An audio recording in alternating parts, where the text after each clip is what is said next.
Abra su Biblia, por favor, en Juan 3. La semana pasada estuvimos hablando acerca de lo importante que es el entender correctamente la voluntad de Dios. Y cuando entendemos correctamente la voluntad de Dios, Dios nos va a llevar a vivir tres cosas fundamentales. No sé si se acuerdan del domingo pasado.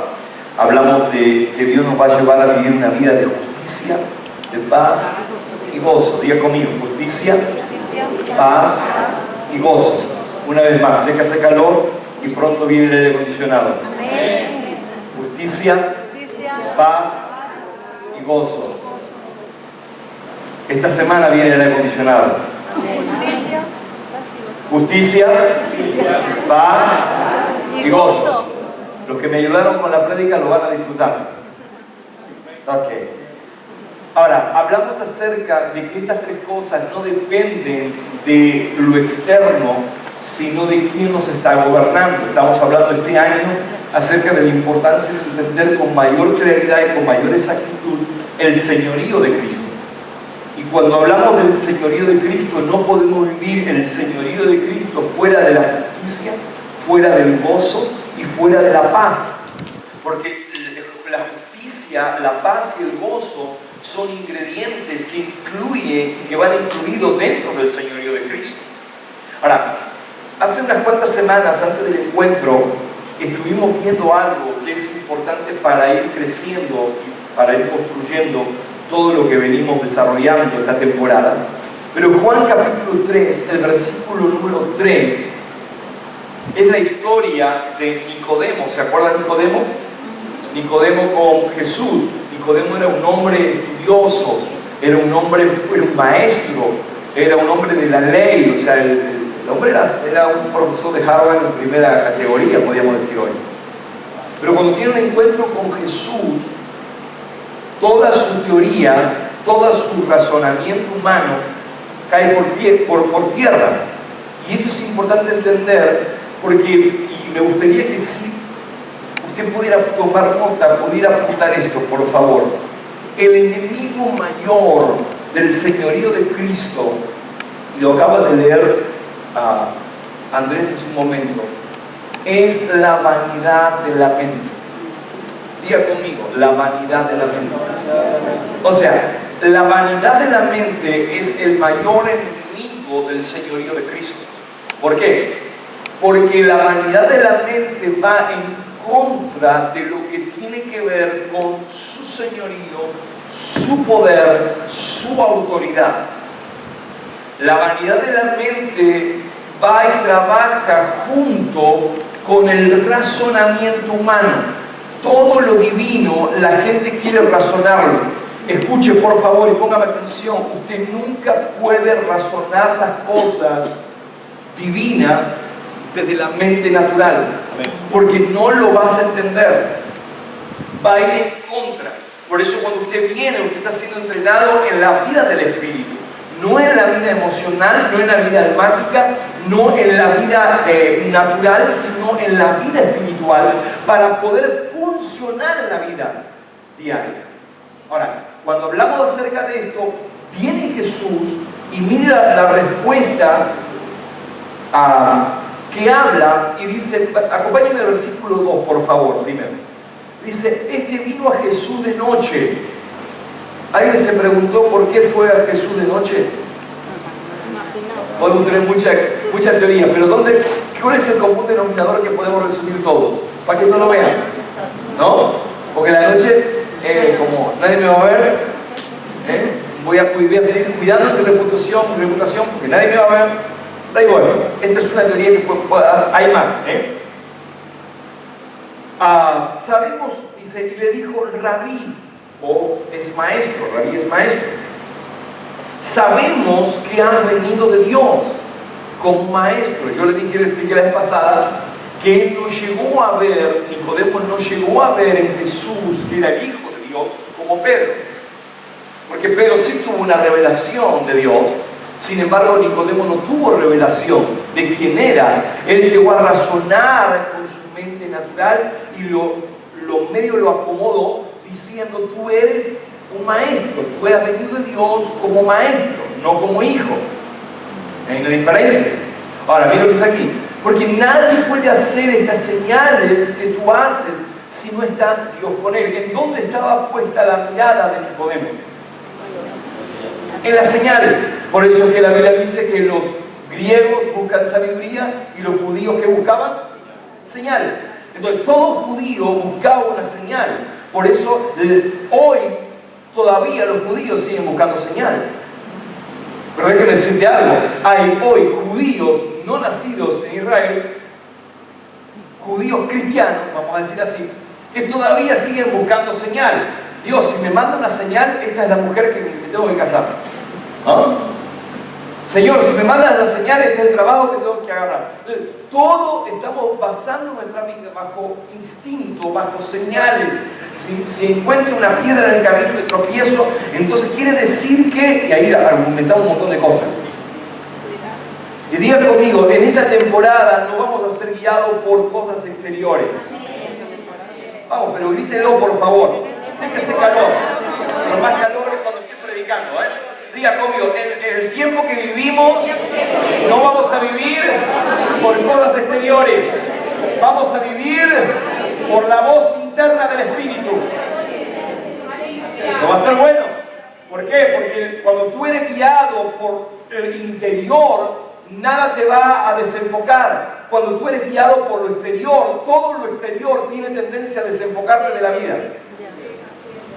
Pierdes un trabajo, y si tu enfoque está en que perdiste el trabajo y no mira adentro, que dentro de unos días vas a tener otro, entonces porque dentro tuyo nada te va a faltar, porque todo ha sido resuelto en Cristo.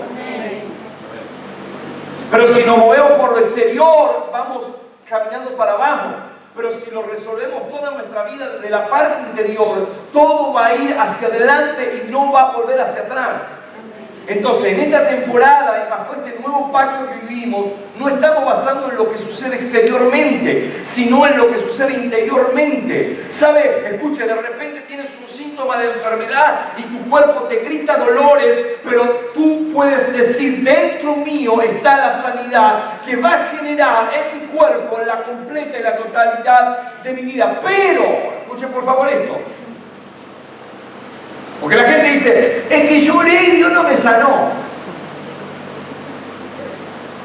Cuando nosotros estamos más pendientes de lo exterior que de lo interior, entonces el interior no se va renovando. El interior hace que ese Cristo no sea cada vez más perfeccionado. Y por lo tanto, tu exterior va a seguir siendo la misma dimensión. Porque ¿de qué se trata todo? ¿De tu cuerpo sano o de que Cristo crezca en ti? No, me tenía que haber dicho las dos cosas. Pero la prioridad es que Cristo crezca en mí. Cuando Cristo crece, lo demás es una consecuencia de que Cristo está creciendo. Quiero centrarme aquí porque quiero llegar a un lugar hoy. Versículo 3. Respondió Jesús y le dijo: de cierto te digo, que el que no naciere de nuevo no puede ver, diga conmigo, no puede ver el reino de Dios. Diga conmigo, no puede ver. ¿El qué? ¿El qué no puede ver? El reino de Dios. ¿Y qué es el reino de Dios? El sistema, el diseño de Dios. No puede verlo. Y si no puede ver, es porque es ciego.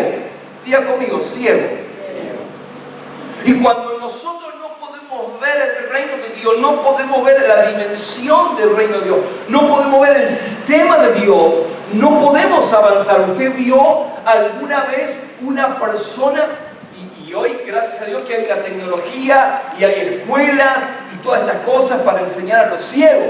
Pero déjeme decirte algo: usted le pone a un ciego un maletín de dinero al lado, ¿y qué sabe que si es un maletín lleno de dinero? Puede palparlo y puede decir: aquí hay un maletín, pero no sabe si hay basura, Aunque sí, por el olor, pero si usted pone algo, no lo sabe, está al lado y no lo puede llegar a ver. Bueno, la Biblia nos habla de esto, por eso así hicimos la diferencia hace un tiempo atrás en lo que significa congregantes e iglesia. Mucha gente se congrega, pero no es iglesia, entonces lo que no llega a ser iglesia no puede llegar a ver el reino de Dios. Por eso tenemos que transicionar de ser congregante. Voy y me congrego, sí, pero la iglesia va y se congrega, que es diferente. No puedo pasar toda la vida congregándome y siendo un congregante de una iglesia. Debo transicionar y comenzar a transformarme en una iglesia. ¿Y qué es una iglesia? Alguien que decide vivir solo para una cosa, y es hacer la voluntad del Padre. Ahora, mira lo que dice. Respondió Jesús, le dijo: de cierto digo, que el que no naciere de nuevo no puede ver el reino de Dios. Por favor, anote esto, por favor. Algunas características cuando una persona nace de nuevo. Hay principalmente tres. Quizás hay más, pero pueden ser tres. Y vamos a entrar en lo que queremos entrar hoy. La primera cosa que una persona nacida de nuevo es que comienza a ver el reino de Dios. Comienza a entender el reino de Dios. Comienza a saber, comienza a discernir lo que usted, lo que dijimos anteriormente, lo que es justo y lo que no es justo. No lo que es bueno y lo que es malo. Pero acompáñenme por favor a Primera de Juan.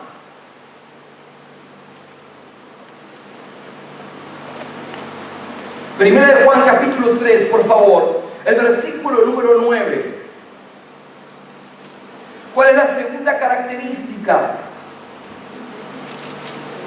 de que una persona ha nacido de nuevo? Por eso no todo congregante significa que ha nacido de nuevo.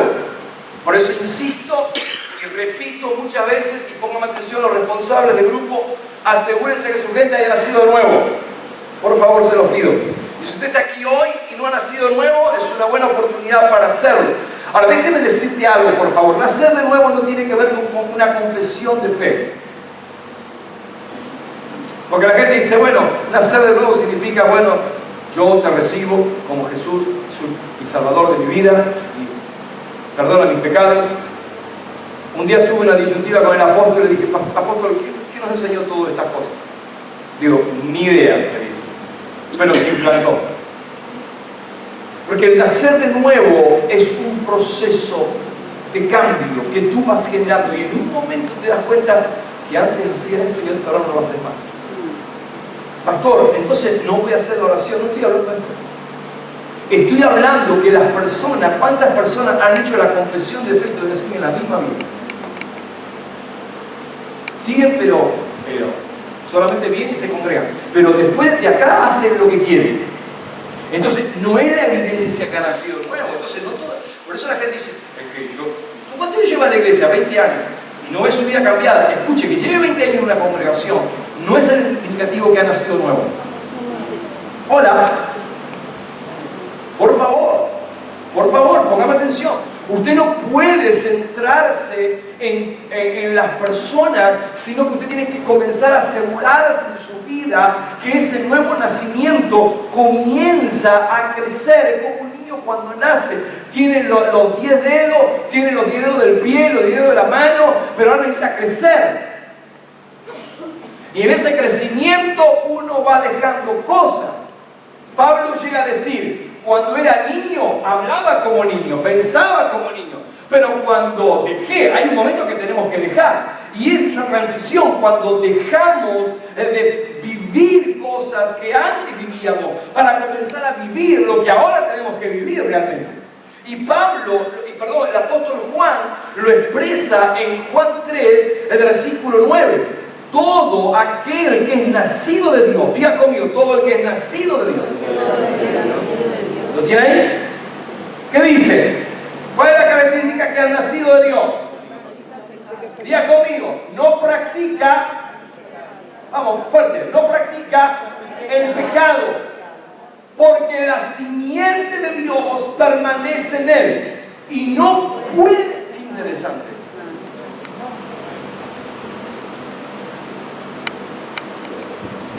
Aunque quiera, no puedes. Voy a pecar, no puedes. Yo no puedes. Si has nacido de nuevo verdaderamente, no puedes practicar el pecado. ¿Cuál es la segunda señal? La primera señal, ver el reino. Cuando ves el reino, lo segundo que va a hacer es que va a haber una convicción en tu interior. No puedo hacer esto, pero no porque alguien me está obligando a no hacerlo. Cuidado con dónde vas. No vayas a las discotecas. No vayas con los alcohólicos al bar. Hermano, cuando usted ha nacido de nuevo, usted pisa el pie de la discoteca y dice, tengo que volver.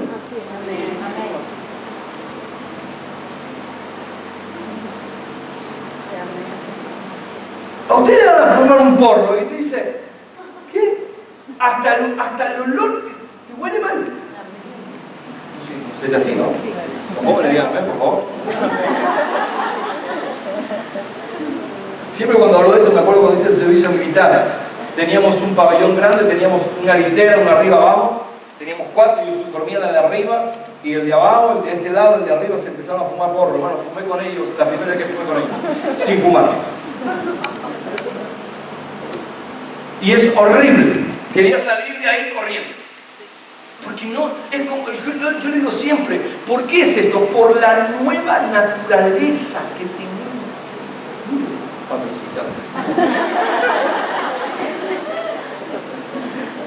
¿Por qué? Porque la simiente de Dios permanece en él. Atención con esto. Aquí hay una clave importante, la permanencia. La simiente de Dios permanece en él y no puede pecar porque ha nacido de Dios. Es falso, el diablo me hizo pecar. No, hermano, usted no está creciendo, está haciendo que Cristo crezca. Porque cuando Cristo crece más en usted, más usted va a estar armado o acercado a la persona de Cristo, más alejado va a vivir del pecado, menos le va a interesar, menos le va a llamar la atención, porque su único interés, su único propósito en la vida es vivir solo para agradarlo, solo para hacer su voluntad y vivir un estado permanente de obediencia a su voluntad. Pues diga conmigo. ¿Cuál es la segunda? No practica el pecado. Diga conmigo, no practica el pecado. Capítulo 5, versículo 1. Todo aquel que cree que Jesús es el Cristo es nacido de Dios. Y todo aquel que ama al que engendró, ama también al que ha sido engendrado por Él. En esto conocemos que amamos los hijos de Dios, cuando amamos a Dios y guardamos sus ¿qué? Sus mandamientos. ¿Cuál es la tercera característica cuando uno nace de nuevo? Ama a Dios, ama vivir para la voluntad del Padre, ama, y mira lo que dice aquí el versículo 1, cree. Y ahora vamos a ver esto, por favor, y me estoy adelantando, pero quiero que vea algo. Cuando uno es nacido de Dios, cree. ¿En qué cree? En Jesucristo. Pero esta palabra creer implica un estado permanente de señorío. A ver, yo lo expliqué la vez pasada, hace un tiempo atrás. ¿Cuántos de ustedes les cuesta decir Señor? La palabra Señor. Porque vamos a decir así, Cristo es mi Señor. ¿Verdad que así? Cristo es mi Señor. Vamos, dígalo, no es pecado.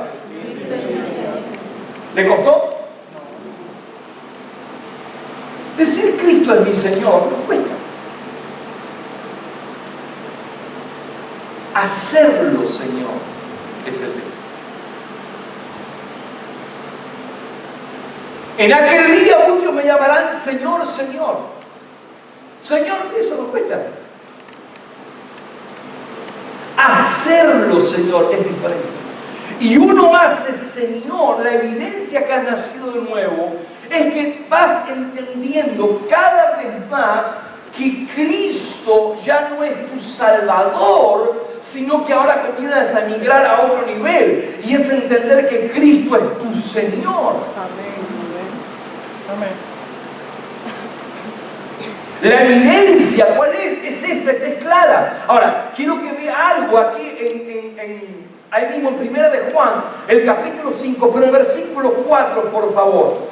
Porque todo lo que es nacido de Dios, y esto es bueno, vence al mundo.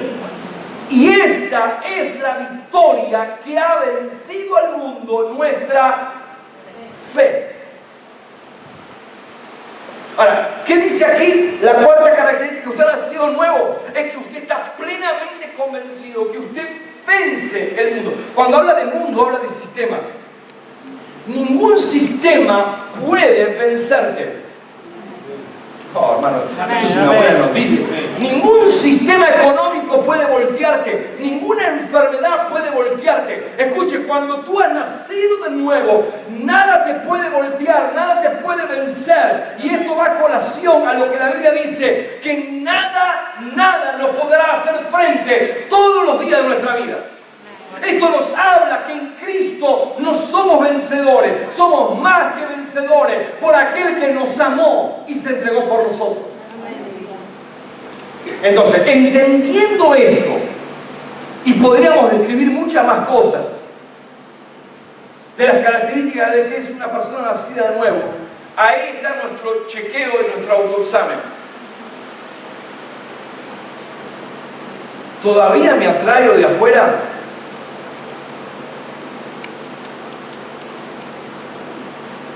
¿O cada vez menos? Le voy a dar una característica que mi apóstol enseñó en Gerona.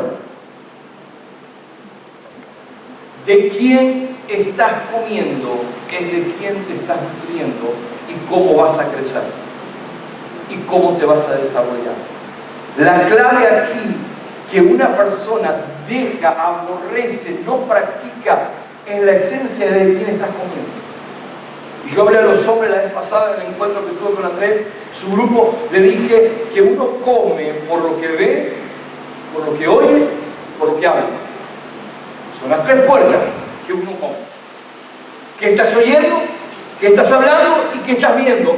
Es un paralelismo de lo que estás comiendo. Es una buena oportunidad para que ese su hermano se despeje un poco y dígale, ¿qué estás comiendo? Díganos, hermano, ¿qué estás comiendo?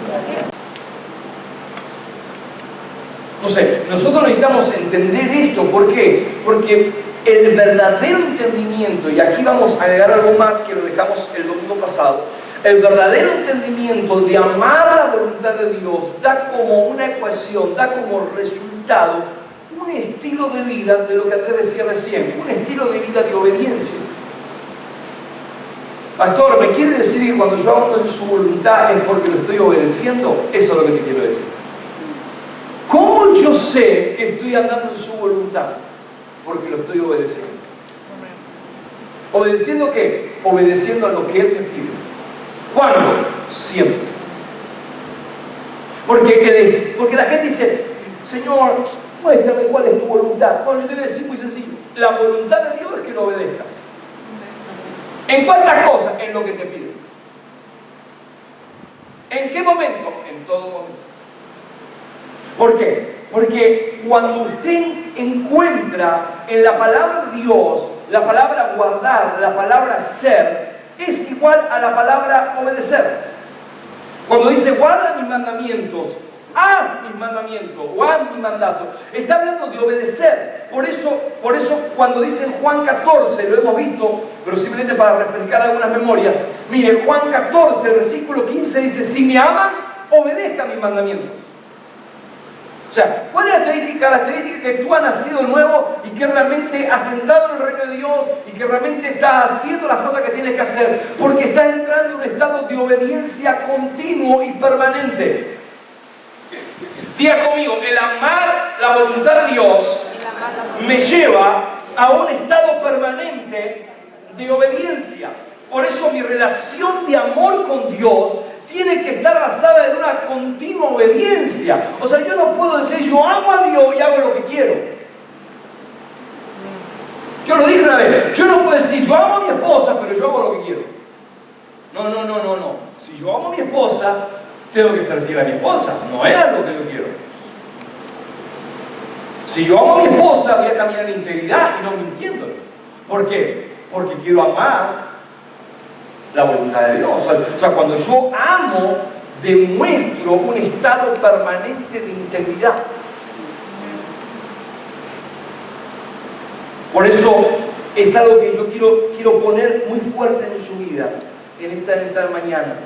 Quien ama obedecer, y póngame atención porque esto fue una palabra apostólica que yo he recibido y quiero soltarla sobre usted hoy. Quien ama obedecer la voluntad de Dios, no le faltarán los recursos del cielo disponibles. Amén. Recíbame y atrápeme esta palabra. Amén.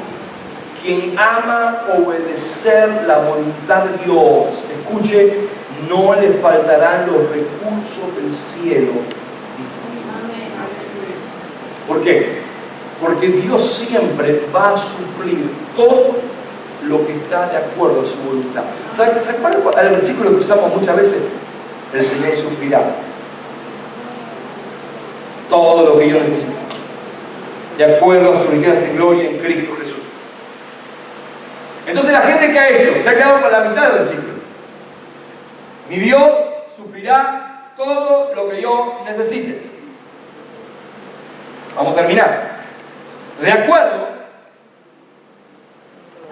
a sus riquezas en gloria en Cristo Jesús. O sea, te lo voy a traducir. Dios va a suplir con su riqueza todo lo que está de acuerdo con Cristo. Todo lo que, mire, Dios no está comprometido con nada de tus asuntos que no sean sus asuntos. Amén. Así es. Matamos vacas sagradas ahora mismo. Amén. Sí, de una. Así es. Y hacemos un buen asado. Sí. ¿Por qué? Porque Dios no va, ni siquiera va a respaldar. Escuchen, no ore oraciones que no están alineadas con la voluntad de Dios. La gente ora por cosas que no están alineadas a la voluntad de Dios, hermano. Dios no la va a respaldar. Amén. Además, quiero decir algo. Escuche, a partir de este momento sentencio esta palabra, pero no voy a casar a nadie que Dios no lo una primero. Amén. Porque después el pastor tiene un problema si tiene un problema después. Porque todo lo que Dios une ya está bendecido. Amén. Los pastores lo que hacemos es confirmar lo que ya está.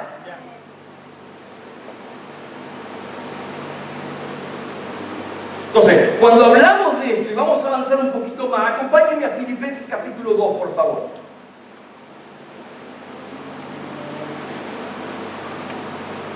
Así, cuando predico voy a adelgazar 7 kilos. Y la mejor es pastillas. Filipenses capítulo 2, versículo 5. Haya pues en vosotros ese sentir que hubo también en Cristo Jesús, el cual siendo en forma de Dios, no estimó el ser igual a Dios como cosa que aferrarse, sino que se despojó a sí mismo tomando forma de siervo, hecho semejante a los hombres, y estando en la condición de hombre, póngame atención, se humilló a sí mismo, haciéndose, ¿qué dice? Obediente hasta la muerte y muerte de cruz. Y yo le dije esto: cuando hablamos de vivir para su voluntad y de un estado permanente de obediencia, escuche, acá hay algo importante que tenemos que destacar, y es que cuando hablamos de obediencia, y póngame atención aquí, obediencia en este nuevo pacto que vivimos no se trata de exigencia, se trata de naturaleza. Andrés decía recién algo: el dar no es algo de exigencia, es algo de naturaleza. Que podíamos decir que el que ha nacido de nuevo, la simiente de Dios está en él, o sea, la nueva naturaleza está en él. Por eso yo no tengo que predicar 1500 versículos de finanzas para que usted logre dar algo.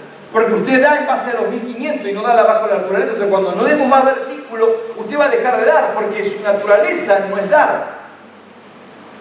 Pero todo el que ha nacido de Dios y ha entendido el nuevo nacimiento, su naturaleza es dar. Yo no doy, yo no obedezco, yo no hago lo que hago por causa de que me están obligando. ¿Sabe cuánta gente me dice, pastor, no voy a venir más a la reunión? Bueno, no venga. Me voy de la iglesia y váyase.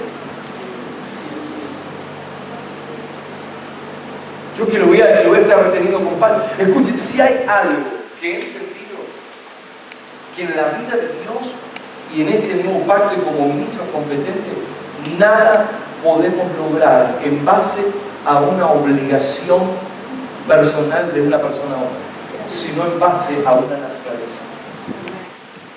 Valoro y honro las personas que están en este lugar, congregadas en este lugar, y que nadie le está obligando. Sí lo están empujando un poco, pero no obligando. Quizás le dijeron, hey, tenés que venir, te paso a buscar. O sea, ¿me entiendes? No tengo transporte, te paso a buscar. O sea, facilitamos todo, somos facilitadores. Pero cuando se trata de servir, cuando se trata de hacer algo, nada tiene que... Si está la nueva naturaleza en ti, es más, yo llego a pensar que llegará un momento en que nadie tendría que decir si va a servir o no. Si alguien está dispuesto a dar o no. Toda la casa va a servir a Dios, y toda la casa va a dar, y toda la casa va a predicar, y toda la casa va a ayudar, y toda la casa.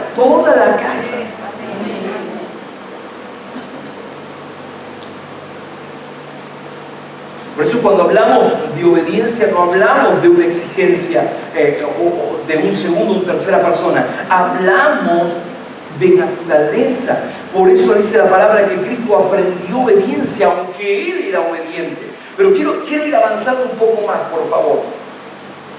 El propósito eterno de Dios, escuche esto por favor, se cumple en una persona que está dispuesta y no disponible. Diga conmigo, dispuesta y no disponible.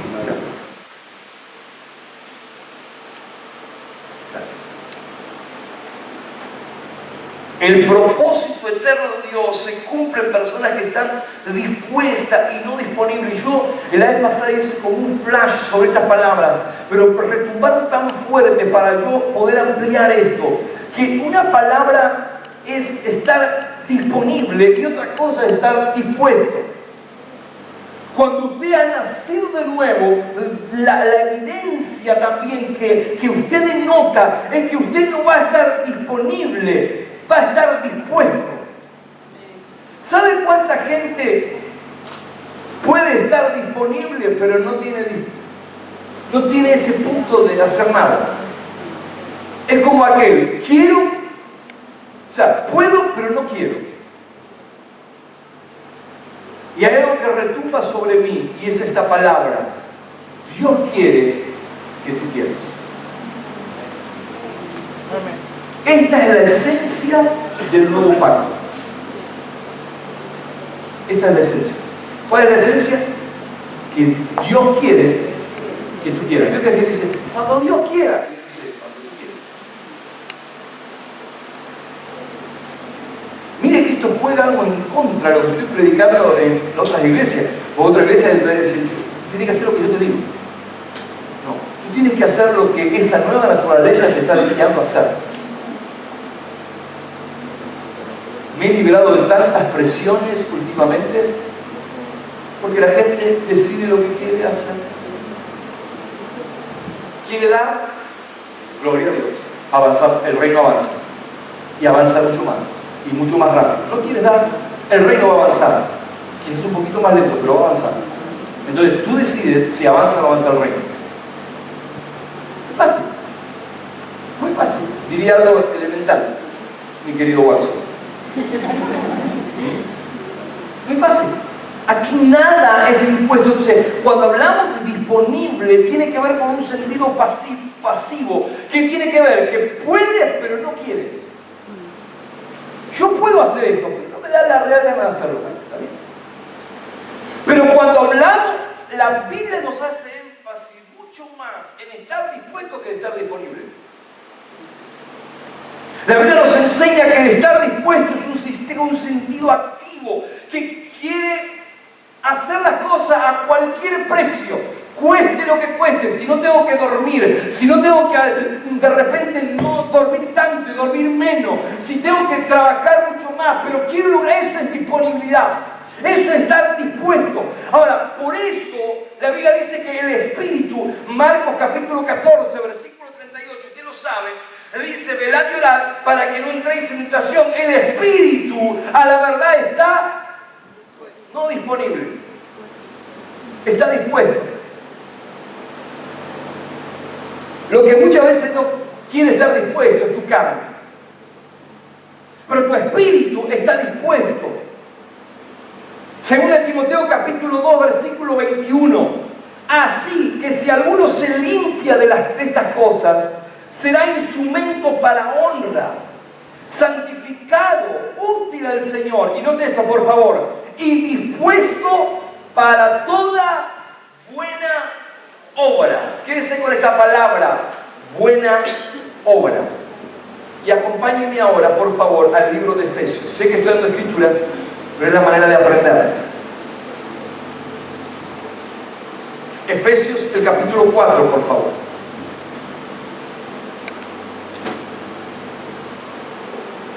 Efesios 4. Diga conmigo: dispuesto para toda buena obra.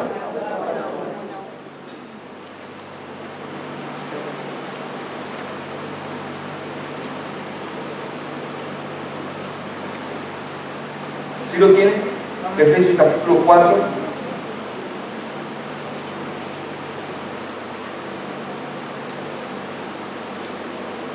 Mire lo que dice, por favor.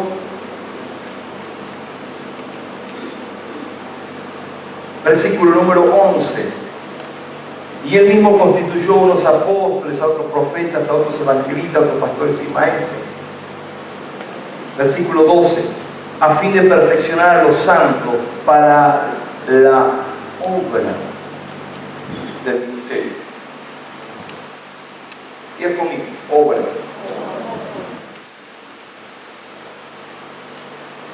Cuando yo comencé a estudiar la palabra obra, la Biblia habla acerca de buenas obras o malas obras. Habla la palabra de obrar bien, obrar mal.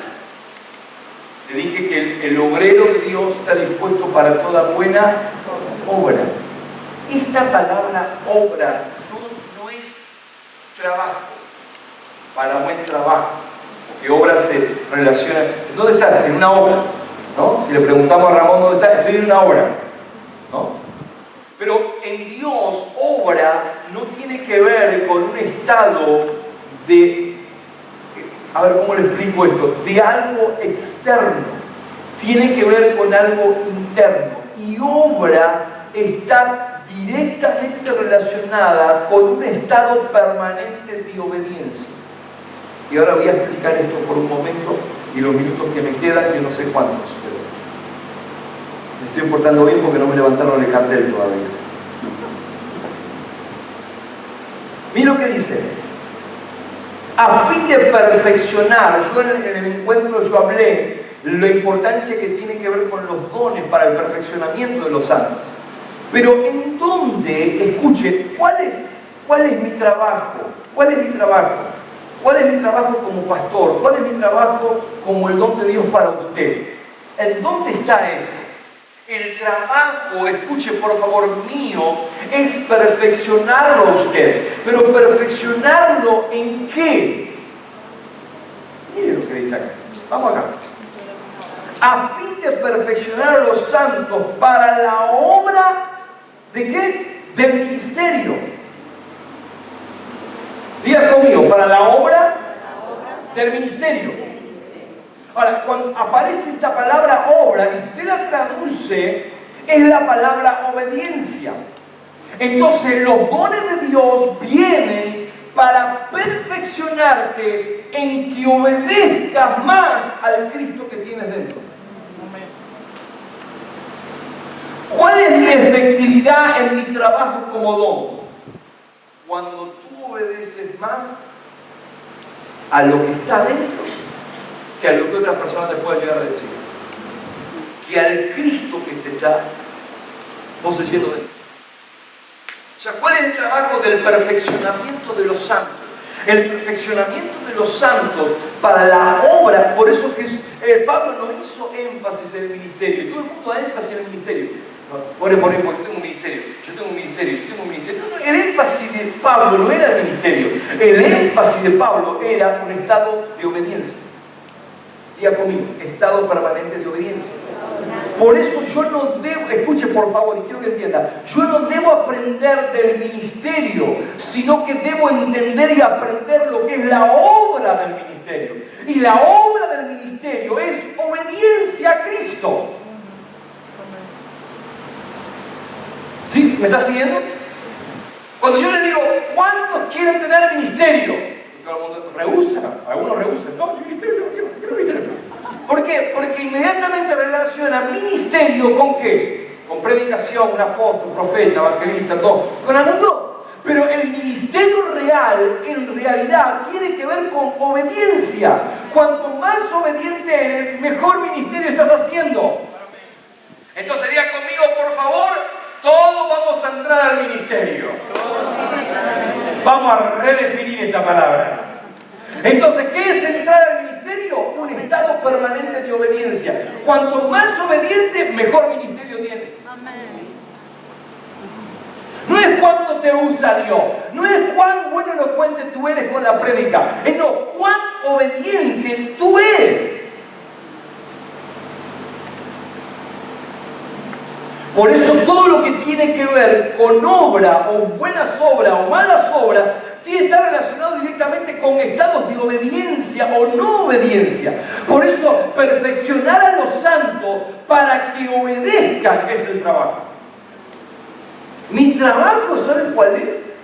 No que usted venga a todas las reuniones, aunque quiero que venga hoy. Pero mi trabajo es que usted pueda obedecer cada vez más a Cristo. Este es mi trabajo. Si nosotros en esta temporada que vivimos, comenzamos a desarrollar el obedecer al Cristo que tenemos dentro,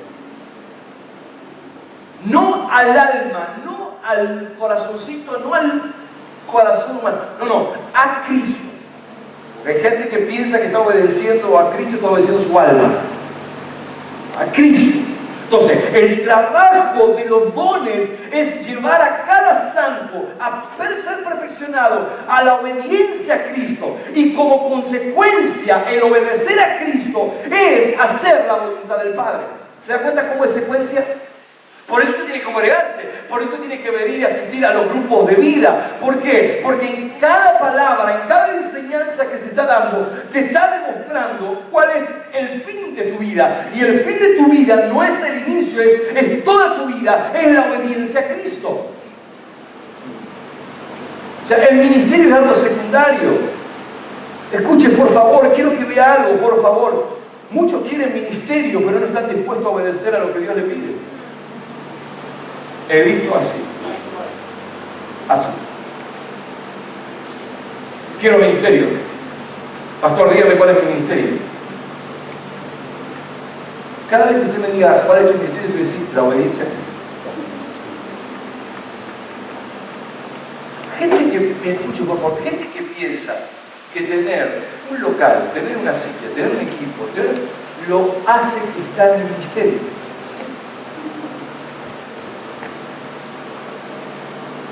Tú puedes ser un buen predicador, pero eso no significa que estás obedeciendo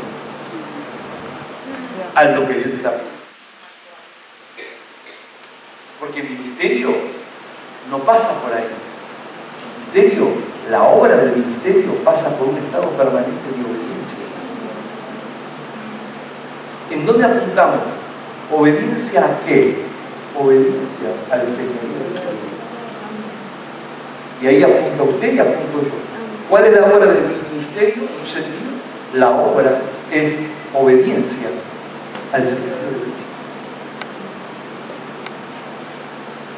Hay una palabra que a mí me retumba y con esto quiero ir cerrando, pero quiero ponerle algo a usted para que usted lleve a casa. Pero en 1 de Samuel, el capítulo 15, el versículo 22, Se lo voy a traducir a la Nueva Traducción Viviente, y usted la va a ver en la Reina Valera. 1 Samuel 15, 22. Pero Samuel respondió: ¿qué es lo que más le agrada al Señor? ¿Usted quiere saber lo que más le agrada al Señor? No es que usted se porte bien o que se porte mal. Mire, se lo voy a leer aquí primero, después lo leemos ahí. Escúchelo, ahora escúchelo, después lo leo. ¿Qué es lo que más le agrada al Señor? ¿Tus ofrendas? Es verdad que está hablando de tus ofrendas quemadas y sacrificios, que es lo que se hacía antiguamente. O que obedezcas a su voz.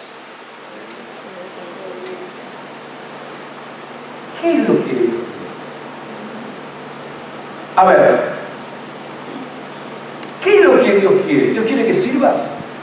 ¿Dios quiere que des? No, Dios quiere que obedezcas. Y si en esa obediencia implica tu servicio, tu dar, tu hacer cosas, perfecto, pero tiene que ver, implícitamente tiene que ver obediencia primero.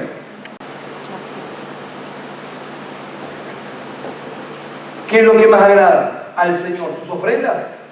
¿O que obedezcas su voz? Escuchar. La obediencia es mejor que el sacrificio. Y la sumisión es mejor que el ofrecer la grasa de los carneros. ¿Usted quiere saber cómo cada vez está siendo perfeccionado en su vida? Le voy a decir esto: el indicativo que tú te estás siendo cada vez más perfeccionado es que cuando hay una mayor rapidez en su obediencia a lo que Él le pide.